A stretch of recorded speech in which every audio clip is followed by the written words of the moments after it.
Hello and welcome to another episode of Interactive Biology TV, where we're making biology fun.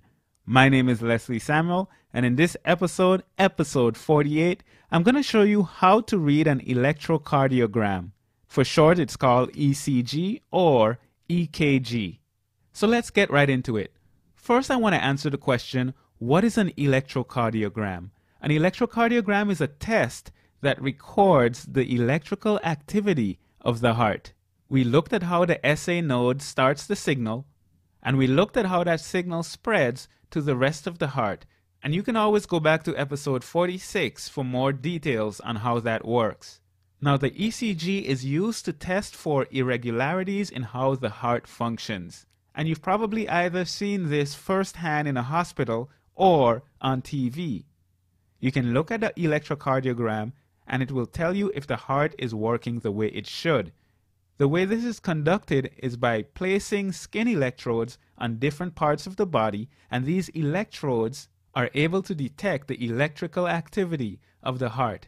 And when you look at an electrocardiogram, it looks kind of like this. And you've probably seen this. Normally when you see this, there's a beep associated with it, and there's no beep in this animation, but you get the point. Now what we're going to do is we're going to look at this, and we're going to look at each component of the electrocardiogram. So let's look at it right now. So we're looking at an electrocardiogram, and you can see that we have a number of things. We have this peak over here, and we're going to call this the P wave, this peak right here.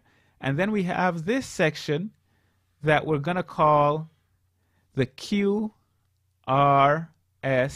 complex. And then we have the T wave, and sometimes we get this U wave, and we're going to talk about what these different waves show. So the P wave, we've looked at how the SA node generates the signal, and then that signal spreads to the muscle cells in the atria. And what this P wave shows us is the depolarization of the atria.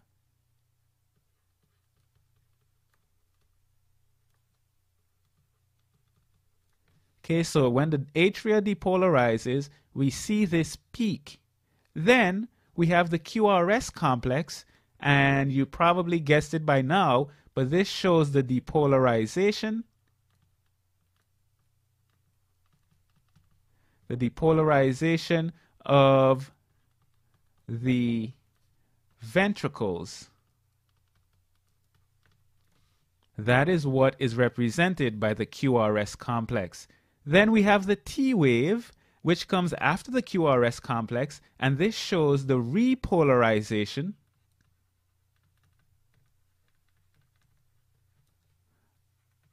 of the ventricles. Now you're probably wondering why the signals that come from the ventricles are significantly larger than this little signal that comes from the atria.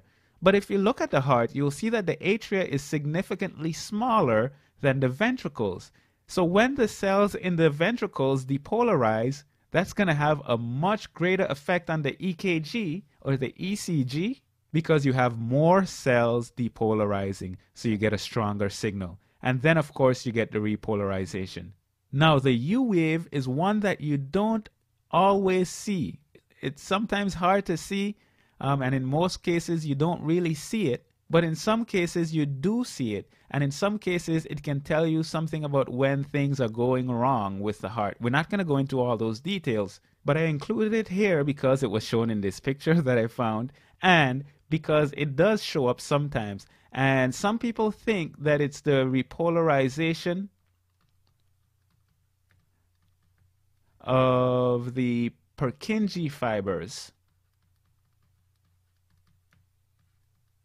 And it's also thought to be the repolarization of some other specialized muscle cells. But we're not going to go into that. The main things are the P wave, the QRS complex, and the T wave. The P wave being the depolarization of the atria, the QRS complex being the depolarization of the ventricles, and the T wave being the repolarization of the ventricles. If you ever need a refresher on what the terms depolarization and repolarization mean, you can always go back to episodes 9 and 10, and that will give you more details. Well, that's all for this video. As usual, I'd like to invite you to check out the website at interactive-biology.com for more biology videos and other resources to help make biology fun. This is Leslie Samuel. That's it for this video, and I'll see you in the next one.